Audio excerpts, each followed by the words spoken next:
Bonsoir Corentin Perrault. Bonsoir. Merci d'être avec nous sur BFM Lyon. Vous êtes météorologue au Centre météorologique interrégional de Bron à Météo France. Le mois d'octobre se termine sur une douceur anormale à Lyon. Quel est le bilan de ce mois à Lyon? On parle de douceur, on parle de chaleur? On parle même de record puisque tout simplement ce mois d'octobre a été tout simplement le mois le plus chaud jamais enregistré, que ce soit à l'échelle de la France, mais également de la région lyonnaise. En chiffres, sur la station de Lyon-Bron, qui est la station représentative de la ville de Lyon, on a eu en anomalie de température moyenne plus 3,7 degrés, ce qui est absolument énorme, et des températures maximales moyennes de plus 4,5 degrés. C'est-à-dire que les après-midi, il a fait en moyenne plus 4,5 degrés par rapport à la normale. On a même une deuxième quinzaine d'octobre incroyablement chaude, avec une épisode de forte chaleur. On a eu des températures de plus 4 à plus 8 degrés, voire même parfois plus 10 degrés par rapport à la normale, ce qui est absolument incroyable pour la saison, notamment pour un fin octobre. Ce n'était jamais arrivé de telles températures au mois d'octobre, en tout cas sur une telle durée sur la région lyonnaise. Exactement, il n'a jamais fait aussi chaud, aussi tardivement dans la saison, que ce soit en France ou également à la région lyonnaise. Par exemple, on a eu des valeurs entre 25 et 26 degrés ces derniers jours. Ce sont des valeurs qu'on a normalement en début de saison estivale, c'est-à-dire dans un mois de juin habituel normalement, alors qu'on les a connus fin octobre. Et on peut encore plus se rendre compte que si on regarde dans nos potagers, on a des tomates et des fraises qui poussent en ce 1er novembre. C'est absolument anormal. Il y a même des pommiers qui refleurissent, je crois, dans certains endroits en France. C'est impressionnant.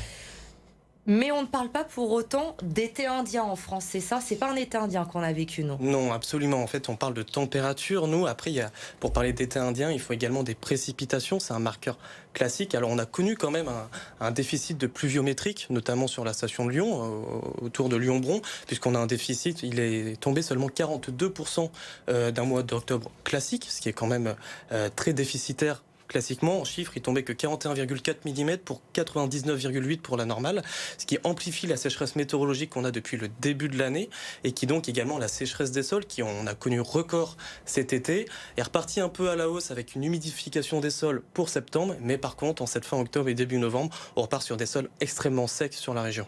On doit s'habituer malheureusement à ces records de sécheresse dans le département. Absolument. En tout cas, de sécheresse et de température, c'est un signal et un marqueur du changement climatique qui est indéniable. On l'observe, on le vit et on sait ce qui va se passer. On va avoir des températures moyennes de plus en plus chaudes et donc également des extrêmes chauds, c'est-à-dire que les températures et normalement également les épisodes de forte chaleur vont être de plus en plus fréquents, de plus en plus durables, mais également de plus en plus tardifs dans les saisons. C'est un peu ce qu'on a vécu là ces derniers temps. Avec, je crois, entre le 1er janvier et le 25 octobre de cette année, il y a eu 220 jours au-dessus des normales de saison à Lyon sur 300 jours environ.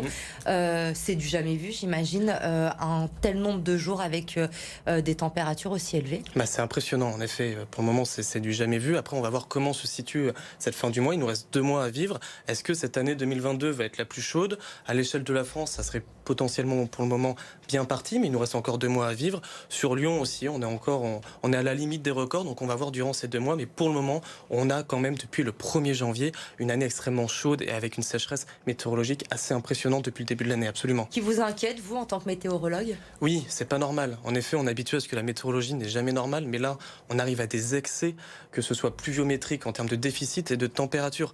On parle de records depuis le début de l'année qui sont de plus en plus récurrents, fréquents et qui se battent presque tous les jours ou en tout cas tous les mois. C'est impressionnant et en tant que météorologue, en effet, c'est anormal et c'est très inquiétant.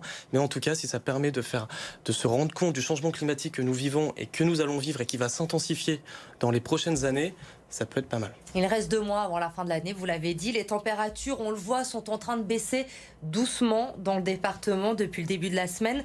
Est-ce qu'on va retrouver un climat un peu plus normal dans les prochains jours? Alors oui, c'est prévu, notamment à partir de vendredi. On va avoir une perturbation qui va arriver jeudi à vendredi, un front froid, et qui donc vendredi, on va avoir des températures qui vont largement baisser. On va revenir dans les normales de saison.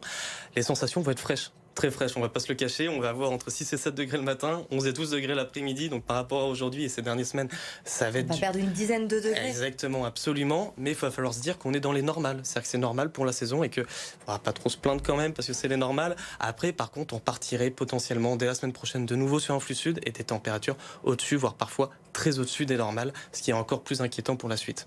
D'accord, donc ce serait juste temporaire, on pourrait avoir encore une douceur courant à la mi-novembre. Absolument, à la mi-novembre, ou en tout cas dès la semaine prochaine, tous les marqueurs, en tout cas tous les modèles convergent vers une pas un épisode de forte chaleur, mais des températures plus chaudes par rapport à les normales dès la semaine prochaine. Est-ce que vous arrivez déjà à avoir des projections sur l'hiver? Est-ce qu'on va avoir un hiver froid chez nous? Est-ce qu'on va avoir des gelées, de la neige, ou c'est encore un peu trop tôt? Alors c'est compliqué, les tendances saisonnières, c'est une science, mais qui est quand même dure à faire. Pour le moment, on partirait jusqu'au mois de décembre sur des températures globalement au-dessus des normales de saison, avec pas forcément de marqueurs pluviométriques qui seraient dans les normales. Dire s'il y a des gelées ou pas, ça c'est une situation météorologique particulière, mais en tout cas pour le moment on a un marqueur au-dessus des normales de saison. Ça reste quand même à affiner au fur et à mesure des prochaines semaines. Mais au moins jusqu'à la fin de cette année 2022, on a le sentiment, Corentin Perrault, que les saisons telles que nous les avons toujours connues, ces 4 saisons, sont en train petit à petit de disparaître pour laisser place finalement en France à 2 grosses saisons, un été et un hiver. Est-ce que c'est vers cela que l'on tend aujourd'hui ? Alors, il y aura toujours 4 saisons, ça ne pourra pas changer, c'est certain, on aura toujours les 4 saisons. Cependant, ce qu'on est en train de vivre et ce qu'on va vivre, c'est qu'on va avoir une saison d'été qui va en effet un peu plus s'étaler dans le temps.